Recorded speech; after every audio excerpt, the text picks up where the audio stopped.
Under the Federal Tort Claims Act, the federal rules of civil procedure apply in lawsuits against the federal government. This means that the government must comply with Rule 34, which compels the production of documents. But what if the government refuses to produce a document, claiming that the document contains military secrets? The government has a privilege against revealing such secrets.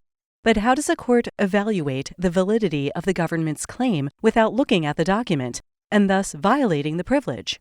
This was the dilemma in United States v. Reynolds.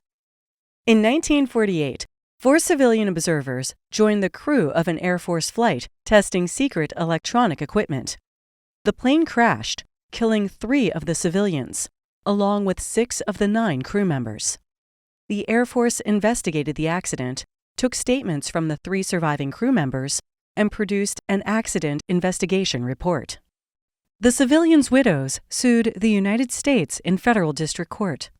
Before trial, the widows moved for production of the accident report and the statements of the surviving crew members. The government filed a motion to quash, arguing that the documents were privileged. The district court granted the widows' motion, requiring the government to produce the documents.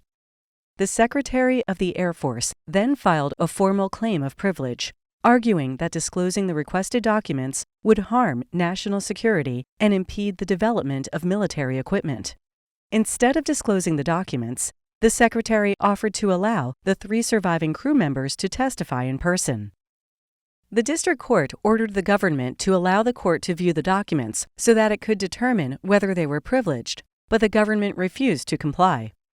This prompted the district court to enter an order finding for the widows on the issue of negligence. The court then held a hearing on damages and entered judgment in favor of the widows.